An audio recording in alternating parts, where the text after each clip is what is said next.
स्वाध्याय की इस चैनल में आप सभी का स्वागत है।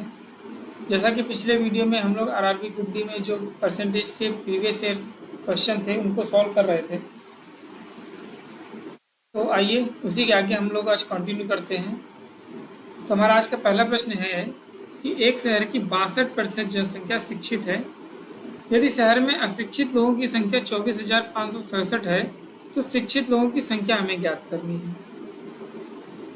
ठीक है, प्रश्न में दिया हुआ है कि 62% लोग शिक्षित हैं। ठीक है, और अगली लाइन में कह रहा है कि शहर में अशिक्षित लोगों की संख्या 24,567 है। हमें जो संख्या दी हुई है वो अशिक्षित लोगों की है। ठीक है, लेकिन परसेंटेज हमें शिक्षित लोगों का दिया हुआ है, तो हम यहाँ से प्रतिशत में निकाल लें कि कितने लोग अशिक्षित हैं। तो 62% लोग शिक्षित हैं, इसका मतलब 38% ऐसी जनसंख्या है जो कि अशिक्षित है। ठीक है ना, और वो जनसंख्या है कितनी? 24,567 जो कि प्रश्न में दिया हुआ है। ठीक है, तो हमें अब शिक्षित लोगों की जनसंख्या यानी कि 62% की वैल्यू निकालनी है। ठीक है, तो आइए एक एक नियम से सॉल्व करते हैं। देखिए 38% की वैल्यू है 24,567, तो यहाँ से हम पहले 1% की वैल्यू निकाल लें। फिर 1% की वैल्यू निकालने के बाद हमें शिक्षित लोगों की संख्या यानी 62% की वैल्यू निकालनी है, तो हमें 62% से गुणा करना पड़ेगा। आइए इसको सॉल्व करते हैं। देखिए परसेंटेज से परसेंटेज कैंसिल, 2 एक कम 2, 2 9 18, 2 3 6, 2 एक कम 2, फिर 19 से करते हैं, 19 एक कम 19, 5 24, 19 दूना 38, 38 2 40, 5 17, 19 नवैया 171, 5 19 3 57। ठीक है, अब 1293 गुणे 31, अब इसको सॉल्व कर लें तो हमारा आंसर आ जाएगा। ठीक है ना, 12 3 36, लगभग 12 3 36, यानी कि इसको हम मान लेते हैं 1300। देखिए हमें कैलकुलेशन फास्ट करनी है, हमारे पास ऑप्शन दिया ही हुआ है, तो हमें एग्जैक्ट आंसर निकालने की ज़रूरत नहीं है। ठीक है, एग्जैक्ट आंसर तब निकाला जाएगा जब ऑप्शंस बहुत क्लोज हों। ठीक है, तो हम 1200 को यहाँ 1293 को यहाँ 1300 कर लेते हैं और 31 को 30 करते हैं। ठीक है ना, तो ये हो जाएगा 13 3 39, यानी कि 39,000 हो जाएगा। ठीक है, यानी कि हमारा एक सा ऑप्शन करेक्ट होगा जो लगभग 39-40 के आसपास होगा। ठीक है ना, 39-40 हज़ार के आसपास होगा, क्योंकि देखिए यहाँ पे हमने 1293 में 7 जोड़ा है और 31 में 1 कम किया हुआ है। ठीक है ना, तो देखिए 64,000 तो ऑप्शन बिल्कुल नहीं होगा। ठीक है ना, और 35,000 भी नहीं होगा। ठीक, अब हमारे पास ऑप्शन बचते हैं 41,000 और 40,000। ठीक है, तो आइए थोड़ा सा और सॉल्व करते हैं। देखिए हमने यहाँ पर 1293 के 31 लोगों को गुणा करना था, तो हमने यहाँ पर 1293 के 31 ना लेकर 30 लोगों को ही गुणा किया है। ठीक है ना, हालांकि यहाँ पे 1300 लिया है, तो एक लोग अभी कम है, यानी कि 1293 इसमें हम और जोड़ दें। 1293 इसमें अभी कम है, वो हम और जोड़ देते हैं। ठीक है, तो ये हो गया 3 9 2 9 1 10, ये हो गया 40,293। हालांकि देखिए ऑप्शन हमारे पास 40,000 ये लगभग इसी के आसपास आ रहा है, लेकिन ठीक है और सॉल्व करते हैं इसको। देखिए अभी 7 लोग और बचे हुए हैं। ठीक है ना, जिसमें 7 लोग जो हैं वो एक्स्ट्रा हैं, वो हमें माइनस करना पड़ेगा। ठीक है, तो इसमें 7 लोग हमें एक्स्ट्रा हैं, वो माइनस करना पड़ेगा। ठीक है, तो 7 3 21, यानी 30 लोग हमने यहाँ पर 7 के 30 लोग ज़्यादा ले लिए थे, यानी कि 210 की वैल्यू हमारे पास ज़्यादा थी, तो 210 हम कम कर लेते हैं इसमें से। 3 8 0 0 4, ठीक है ना, 40083, ये हमारा ऑप्शन करेक्ट है। ठीक है, बाकी आप यहाँ से भी 13 3 39,000 करके लगभग हमारे पास 40,000 के आसपास का आंसर आ रहा था, तो वो ये करेक्ट था। 64,000 और 35,000 तो बिल्कुल नहीं होगा। ठीक है, तो हम ऑप्शन पे भी क्वेश्चन लगा सकते हैं, हमें ये पूरा सॉल्व करने की ज़रूरत नहीं थी, क्योंकि 41,000 बहुत ज़्यादा हो रहा, तो वो भी 41,800 है। ये 41,800 है। अगर 41,000 के आसपास होगा तब हमें पूरा सॉल्व करने की ज़रूरत थी, लेकिन यहाँ पर 41,800 दिया है, तो इसलिए ये ऑप्शन भी नहीं होगा। तो आप इतना ही 13 3 39, इसको आप 1300 मान के और इसको 30 मान के 39,000 करके भी ऑप्शन यहाँ पर ये टिक कर सकते हो। ठीक है, आइए अगला प्रश्न देखते हैं। 2 वर्ष बाद एक शहर की जनसंख्या कितनी हो जाएगी जो वर्तमान में 12 लाख है और वृद्धि की दर दिया हुआ है 4%। ठीक है, देखिए 12 लाख जनसंख्या थी और 2 साल बाद यानी कि हर साल 4% की दर से बढ़ भी रही है जनसंख्या। ठीक है। तो पहले साल जनसंख्या बढ़ी 4% तो हो गया 104। ठीक है। फिर अगले साल 4% जनसंख्या बढ़ी तो जनसंख्या हो गई इतनी गई 104%। परसेंटेज के लिए बटे 100 से गुणा कर दिया। ठीक है। अब यहाँ पर मैंने 12 लाख नहीं लिखा, ठीक है ना, 12 लाख नहीं लिखा, सिर्फ 12 लिख दिया, क्योंकि आप जीरो लगाने से कोई मतलब नहीं है। ठीक है। क्योंकि बार में बाद में जीरो ये कटने ही वाले थे। ठीक है। वरना आप लिखना भी चाहो तो आप 12 लाख लिख सकते हो, कोई दिक्कत नहीं है। अब आइए इसको सॉल्व करते हैं। देखिए 104 गुणे 104 यानी कि 4 चौक 16, 4 एकम 4, उसके बाद 104 6 1 4 4 8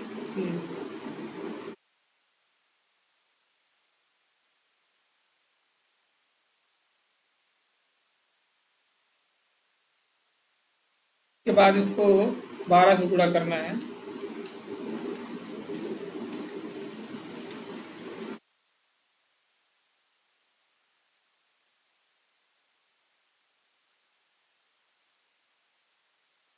बारह छंग 72। ठीक है। 12 छंग 72, 12 कम 12 7 19। ठीक है। अब लास्ट में देखिए कहाँ पर ये 92 दिया हुआ है। देखिए एक जीरो यहाँ पर, क्योंकि 12 लाख में से ये 4 जीरो कट जाएंगे तो एक जीरो बचेगा। ठीक है। तो लास्ट में देखिए 920 किस में है, देखिए 920 इसमें है, 920 इसमें, यानी कि ये और दोनों ऑप्शन आपके इनकरेक्ट हो गए। अब बचते दो ऑप्शन हैं। ठीक है। तो 12 छंग 72, 12 कम 12 7 19, 12 अठे 96, 1 97, 7920। देखिए अभी भी हमें आगे सॉल्व करना पड़ेगा। देखिए 4 डिजिट तक मिला लिया, 7920 है, होगा इन्हीं दोनों में ऑप्शन में से करेक्ट। 12 अठे 96, 1 97, 97, यानी कि 97। देखिए यहाँ पर ये रहा पहला ऑप्शन आपका करेक्ट है। तो आपको पूरा गुणा करने की ज़रूरत नहीं है इसको, ठीक है ना, पूरा मल्टीप्लाई करने की ज़रूरत नहीं है। आप लास्ट डिजिट से भी आंसर आप निकाल सकते हो। हालांकि यहाँ पर 4 डिजिट देखिए, यहाँ पर लास्ट में दोनों में सेम थी। ठीक है। इसलिए हमें 5वीं डिजिट तक निकालना पड़ा। ठीक है ना। उसके बाद तो फिर बचा ही क्या था, 12 कम 12, पूरा आंसर आ गया। ठीक है। तो आपका यहाँ पर पहला ऑप्शन करेक्ट है। देखिए आपको कुल मिलाकर कैलकुलेशन फास्ट रखनी है। ठीक है। आइए अगला प्रश्न देखते हैं। एक शहर की आबादी 5% प्रतिवर्ष की दर से बढ़ रही है। यदि शहर की वर्तमान आबादी 1,85,220 है तो एक साल पूर्व यानी कि एक साल पहले उस शहर की आबादी कितनी थी, हमें ये निकालना है। देखिए अभी की जनसंख्या हमारी हर साल कितनी बढ़ रही है, 5% की दर से बढ़ रही है। यानी कि पहले कुछ जनसंख्या रही होगी, यानी कि वो 100% हम मान लेते हैं। पूरी जनसंख्या क्या होगी, 100%। तो 5% बढ़ रही है, यानी कि वर्तमान जनसंख्या है कितनी, 105%। और वृद्धि कितनी हुई है, 1,85,220। ठीक है। तो हमें एक साल पहले शहर की आबादी निकालनी है। तो एक साल पहले शहर की आबादी कितनी थी, 100%। तो यहाँ से 100% की वैल्यू निकाल लें। उसके लिए क्या करना पड़ेगा, पहले हमें 1% की वैल्यू निकालनी पड़ेगी, फिर उसको 100% निकालने के लिए 100% से गुणा करना पड़ेगा। तो परसेंटेज कैंसिल। उसके बाद इसको हम सॉल्व करते हैं। 5 दूनी 10, 5 एकम 5, ये हुआ 20। ठीक है। अब इसको सॉल्व करना है, इसको भाग देते हैं हम 21, यानी कि 3 से भाग देके देखते हैं। 3 छंग 18 या 7 से भाग देते हैं। 7 दूनी 14, 4 18, 7 7 42, 7 छंग 42, 3 45, 7 चौक 28, 7 छंग 42, 7 से कट जाएगा, 7 त्रिक 21, 7 दूनी 14, 4 18, 7 छंग 42, 3, 7 चौक 28, 4 32, 7 छंग 42। ठीक है। 3 सत्ते 21, 3 और 24, 3 और 24, ये 3 से भी कट जाएगा। 3 और 24, 3 और 24, 3 दूनी 6, 8820 गुणे 20, यानी डबल जीरो लगाया, लास्ट में डबल जीरो सभी में है। 2 दूनी 4, लास्ट में 400 किस में है, ये रहा। ठीक है। लास्ट में 400, यानी कि आपका ऑप्शन नंबर सी करेक्ट है। ठीक है। तो आपको पूरा गुणा करने की कभी ज़रूरत नहीं है, आपको ऑप्शन देखना है। ठीक है। और ऑप्शन से आपको आंसर देना है, तो आपका समय बचेगा। वरना आप अभी 2 अठे 16, 2 16 17, ठीक है ना। अगर आप 2 3 सेकंड भी एक्स्ट्रा ले रहे हैं तो कोई मतलब नहीं है, क्योंकि आपका आंसर तो आ गया लास्ट के 3 डिजिट से, ठीक है। देखिए, और लास्ट में 3 डिजिट 400 किसी में नहीं है, ठीक है। तो आपको ऑप्शन इसीलिए दिए जाते हैं कि आपका समय बचे, लेकिन आप पूरा गुणा करते हैं तो आप अपने 3 4 5 सेकंड भी वेस्ट कर रहे हैं, तो आपका एक प्रश्न जो है छूट सकता है, ठीक है। तो समय वेस्ट ना करके आप कैलकुलेशन अपनी स्पीड बढ़ा लीजिए। अभी 1 महीने है एग्ज़ाम को, ठीक है। आइए अगला प्रश्न देखते हैं। एक शहर की जनसंख्या 8,000 है। यदि पुरुषों की संख्या में 8% और महिलाओं की संख्या में 12% की वृद्धि होती है तो जनसंख्या 8680 हो जाएगी। तो शहर में महिलाओं की संख्या में ज्ञात करनी है। देखिए, एक शहर की जनसंख्या यहाँ पर दी हुई है 8,000, ठीक है। अब ये जनसंख्या में वृद्धि हो रही है, लेकिन टोटल वृद्धि नहीं हो रही है एक साथ। इसमें क्या है कि पुरुषों की जनसंख्या में 8% की वृद्धि हो रही है और महिलाओं की संख्या में 12% की वृद्धि हो रही है, ठीक है ना। और वृद्धि होने के बाद जनसंख्या हो कितनी रही है? 8680, ठीक है। तो यहाँ पर टोटल जनसंख्या में तो वृद्धि हो रही है, लेकिन पुरुष और महिलाओं में एक समान संख्या में वृद्धि नहीं हो रही है। पुरुषों की संख्या में 8% की वृद्धि हो रही है और महिलाओं की संख्या में 12% की वृद्धि हो रही है। तो हमें महिलाओं की संख्या ज्ञात करनी है। तो शहर में हमारे पास जनसंख्या कितनी है? 8,000, ठीक है। अब 8,000 में अगर हमें पता चल जाए कि पुरुष कितने हैं और महिलाएं कितनी हैं, ठीक है ना, तभी तो हम उसमें जनसंख्या बढ़ाएंगे, ठीक है। देखिए, हमें ज्ञात क्या करना है? महिलाओं की संख्या, ठीक है। तो महिलाओं की संख्या हम मान लेते हैं x है। तो पुरुषों की जनसंख्या कितनी होगी? देखिए, टोटल है कितने? 8,000 लोग हैं। 8,000 में महिलाएं कितनी हैं? x। तो पुरुष कितने बचे? 8,000 माइनस x, ठीक है। टोटल कितने हैं? 8,000 लोग। अगर हम मान लेते हैं कि 3,000 महिलाएं हैं तो पुरुष कितने बचे? 5,000। 5,000 कैसे आया? 8,000 माइनस 3,000, तो बचा कितना? 5,000। तो यहाँ पर 5,000 होकर है क्या? x। तो 8,000 में से x गए तो पुरुषों की जनसंख्या बच गई 8,000 माइनस x, ठीक है ना। अब पुरुष की जनसंख्या है 8,000 माइनस x और महिलाएं हैं x, ठीक है। यदि पुरुषों की जनसंख्या में 8%, यानी कि पुरुष हैं, इसमें 8% की वृद्धि होती है तो संख्या हो कितनी जाती है? 108, ठीक है ना। तो 108% की वृद्धि हो गई है। और महिलाओं की संख्या में 12% की वृद्धि होती है, यानी कि हो गई कितनी संख्या? 112%, यानी कि परसेंटेज लगाकर यहाँ पर बटे 100 कर दिया, ठीक है। तो पुरुषों की जनसंख्या में 8% की वृद्धि हो गई और महिलाओं की संख्या में 12% की वृद्धि हो गई। वृद्धि होने के बाद जनसंख्या हो कितनी गई? 8680। अब इस 8680 में से क्या है?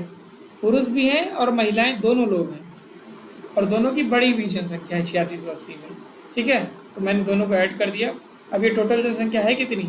8680। अब हमें महिलाओं की संख्या ज्ञात करनी है, यानी एक्स की वैल्यू निकालनी है। तो देखिए, ये नीचे हर में दोनों तरफ 100 है, समान है, तो ऊपर अंश में कोई चेंज नहीं होगा, इसलिए हम 100 को सीधा यहाँ पे गुणा कर देते हैं, ठीक है। और यहाँ पर 112x है और यहाँ पर 108x है। 112x में से 108x घटेगा तो कितना बचेगा? 4x, वो भी माइनस का, ठीक है। और यहाँ पर ये हो जाएगा 8680 और ये 100 पर 2 जीरो इधर आ गया, ठीक है। अब यहाँ पर हमें 108 गुणे 8,000 करना है, तो 000 लगा दिया। 8 8 64, 8 1 8, ठीक है। 8,64,000 हो गया।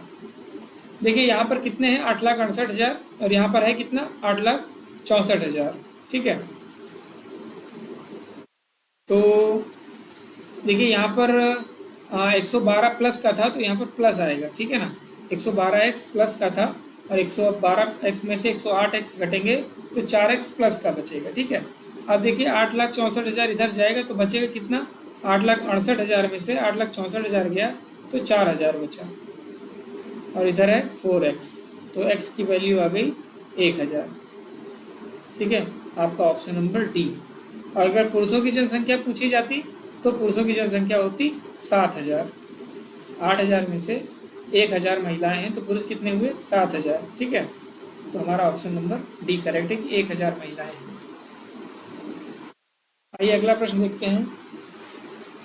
2018 में एक कॉलोनी की जनसंख्या 54,000 हो गई है। एक कॉलोनी की जनसंख्या 54,000 हो गई है, जो 5% प्रतिवर्ष की दर से बढ़ रही है। 2 साल पूर्व हमें कॉलोनी की आबादी ज्ञात करनी है। ठीक है, एक कॉलोनी की जनसंख्या 54,000 है, जो 5% प्रतिवर्ष के दर से बढ़ रही है।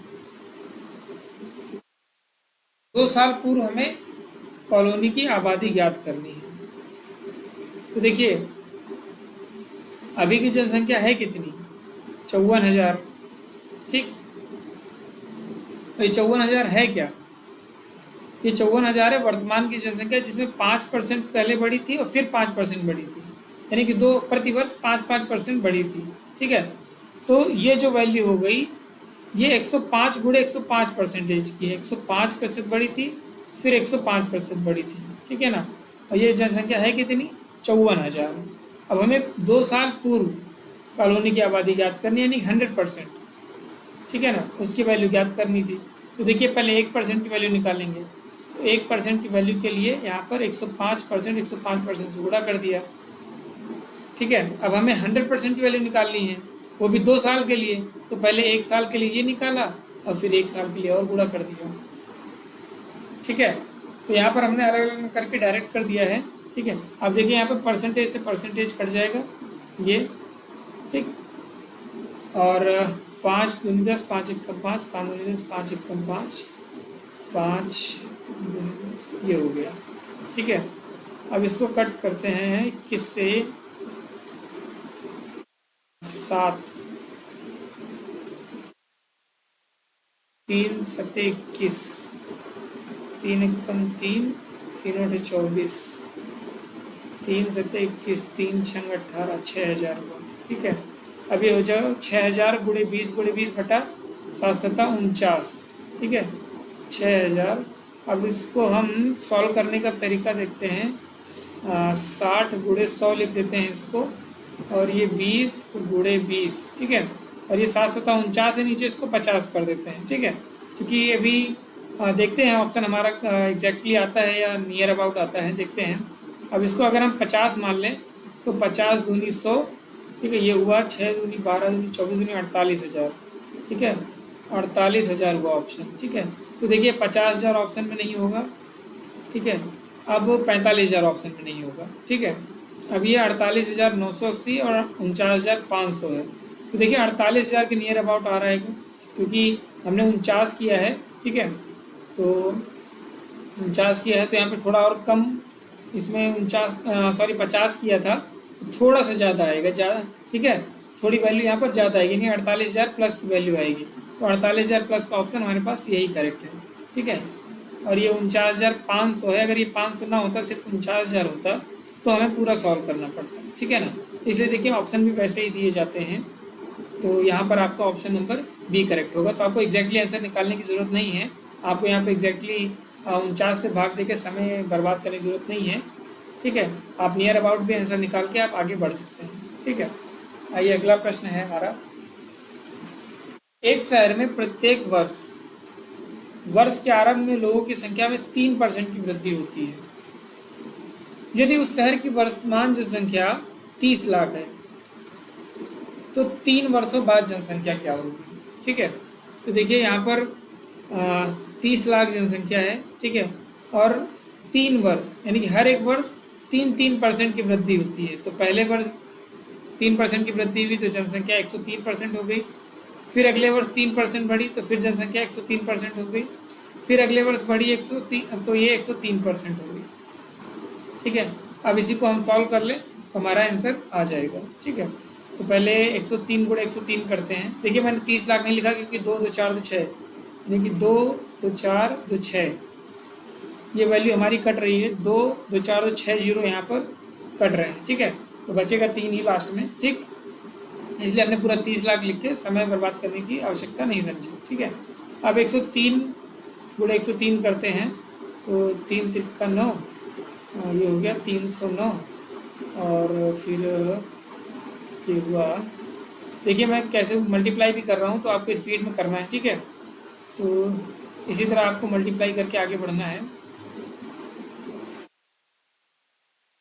यहाँ पर ये नहीं होगा, 301 यानी कि 906 ये, अब इसको 103 से और गुणा करना है, ठीक है। तो 3 9 27, 3 6 18, 3 1 3 का 90601 721 3 9 इसका क्या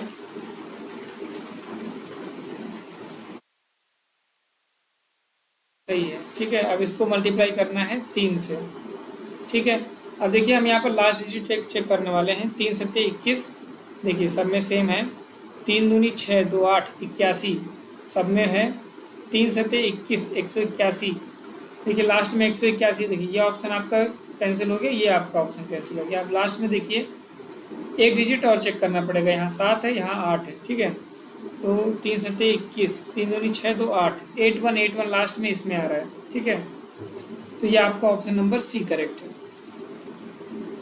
देखिए कैलकुलेशन फास्ट रखनी है, आप जरूरी नहीं कि आप पूरा सॉल्व करिए, लास्ट के 2 3 4 5 डिजिट तक आप इसको कैलकुलेट करके आप निकाल सकते हैं। आपको पूरा कैलकुलेशन करने की ज़रूरत नहीं है, आपको पूरा एग्जैक्ट आंसर देना नहीं है, ठीक है। आपको सिर्फ ऑप्शन टिक करके आगे बढ़ना है। आइए अगला प्रश्न देखते हैं।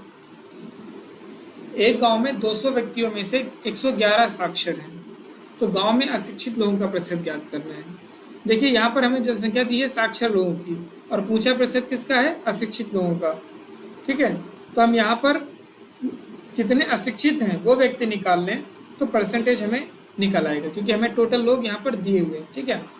तो देखिए 200 में से 111 लोग साक्षर हैं, तो हमारे पास अशिक्षित लोग 200 में कितने हैं, तो 9 और 8 89 लोग अशिक्षित हैं, ठीक है।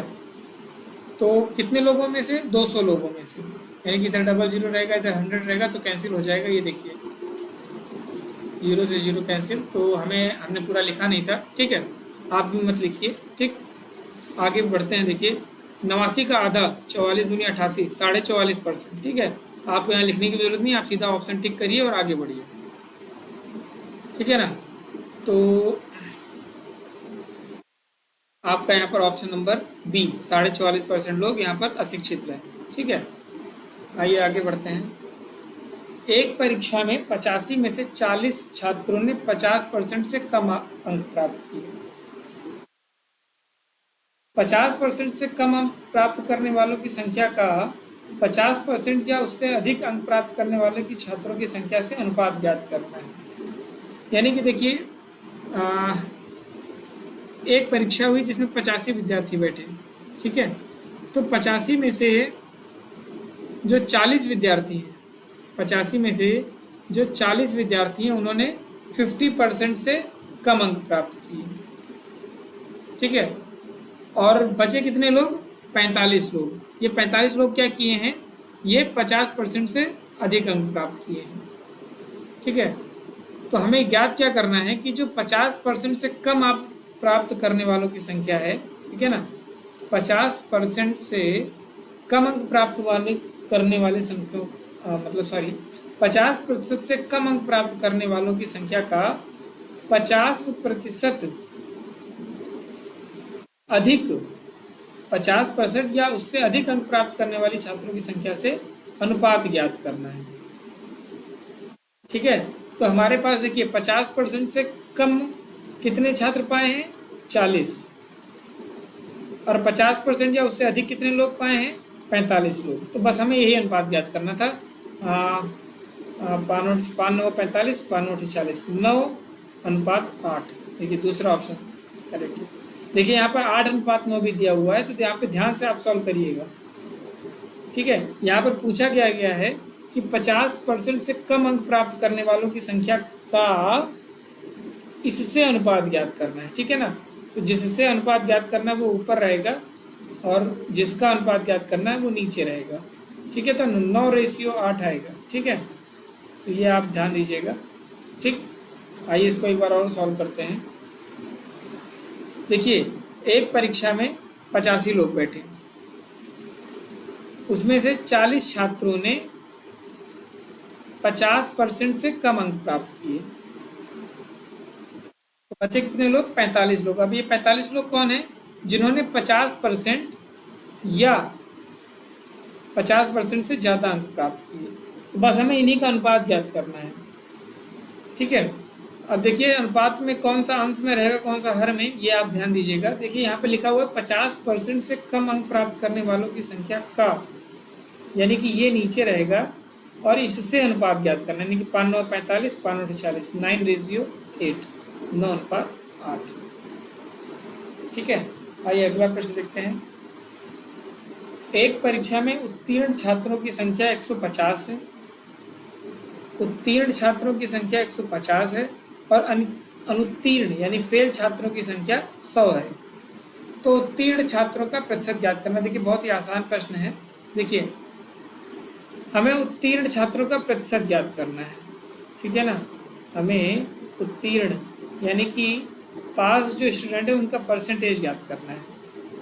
ठीक है ना, तो यानी कि हमें पहले ज्ञात करने पड़े कितने लोग, कितने छात्र पास हैं। तो देखिए छात्र हमारे पास हैं 150। ठीक है ना, और नीचे आएगा टोटल छात्र कितने हैं। तो देखिए उत्तीर्ण छात्र हैं 150 और अनुत्तीर्ण छात्र हैं 100। ठीक है, तो टोटल छात्र कितने हो गए हमारे पास 250। ठीक है, और परसेंटेज के लिए 100 से गुणा कर दीजिए। देखिए 5 25 चौके 100, 15 चौके 60, यानी कि उत्तीर्ण छात्रों का प्रतिशत कितना है 60%। ठीक, चलिए अगला प्रश्न देखते हैं। एक परीक्षा में उत्तीर्ण होने के लिए प्राप्तांकों का प्रतिशत 42% होना चाहिए। यानी कि अगर आपको उस एग्ज़ाम में पास करना है तो आपको 42% अंक लाने होंगे। यदि अधिकतम अंक मैक्सिमम मार्क्स 450 है, यानी कि टोटल पेपर जो हुआ है वो 450 मार्क्स का हुआ है। ठीक है ना, और उसमें से आपको पास होना है तो आपको 42% मार्क्स चाहिए होगा। ठीक है, तो क्वेश्चन क्या पूछ रहा है कि परीक्षा में उत्तीर्ण होने के लिए कितने अंक प्राप्त करना आवश्यक है। देखिए पेपर कितने मार्क्स का था 450 का, और उसमें से आपको चाहिए कितने 42%। तो हमें अगर 450 का 42% निकाल लें तो हमें पता चल जाए कि हमें कितने अंक चाहिए होंगे पास होने के लिए। ठीक है ना, तो देखिए 5 9 45, 5 दूनी 10, 21, 9 कम 9, लास्ट डिजिट देखिए 9 इसी में है, टिकिया आगे बढ़े। लेकिन देखिए पूरा देख लीजिए 189, 9 दूनी 18, 9 कम 9, 9 दूनी 18, 189। ठीक है ना, आपका ऑप्शन नंबर डी करेक्ट है। ठीक है, अगला प्रश्न देखते हैं। एक परीक्षा में चित्रा ने 58.5 अंक प्राप्त किए, जो कि 78% अंक प्राप्त करने के बराबर था। तो हमें ये बताना है कि परीक्षा कितने अंकों की थी। देखिए हमें यहाँ पर दिया हुआ है कि 58.5 अंक चित्रा ने प्राप्त किए हैं, जो कि 78% के बराबर है। यानी कि 78% की वैल्यू है 58.5। 78% की वैल्यू है 58.5। तो हमें ये ज्ञात करना है कि परीक्षा कितने अंकों की थी, यानी कि टोटल पूर्णांक हमें निकालना, कितने पूरे अंक कितने थे उस परीक्षा के। ठीक है, नहीं 100% की वैल्यू निकालनी है। तो यहाँ से पहले हम 1% की वैल्यू निकाल लें, तो उसके बाद 100% से मल्टीप्लाई कर देंगे तो पूरे परीक्षा में कितने अंक की थी ये निकल आएगा। ठीक है, देखिए परसेंटेज से परसेंटेज कैंसिल। ठीक है, मैं तो आपको यहाँ पर बता रहा हूँ कि परसेंटेज लिख के आप कैंसिल कर रहे हो। ठीक है, लेकिन आपको एग्जाम में परसेंटेज लिख के कैंसिल नहीं करना है, आपको सीधा नीचे 78 लिखना है और हर में अंश में 100 लिखना है। ठीक है, आपको दो जगह परसेंटेज लिख के आपको काटने की जरूरत नहीं है, आप इससे समय मत वेस्ट करिए। ठीक है, कोशिश करेंगे हम भी अगले प्रश्न में परसेंटेज ना लिखें, लेकिन हम यहाँ पे आपको समझाने के लिए परसेंटेज का चिन्ह बार बार लगा रहे हैं। ठीक है, अब देखिए इसको कट करते हैं। देखिए 1 दशमलव हटा तो 1 0 यहाँ से कट गया। अब ये कटेगा 2 तिहाई 6, 2 तिहाई 6, 18, 2 पंचे 10, 39 एकम 39, 1 40, 39 एकम 39, 1 40, यहाँ पर बचा 19, यानी कि 39 एकम 39, अब यहाँ बचा 19। ठीक है, तो 5 9 45, 5 9 45, 5 3 15, 4 19, 5 बार जाएगा, ठीक है। 15 पचे 75 अंक, यानी कि टोटल परीक्षा कितने अंकों की थी? 75 अंकों। ठीक, चलिए आगे बढ़ते हैं। एक कक्षा में 5% छात्र अनुपस्थित हैं। एक कक्षा में 5% छात्र अनुपस्थित हैं।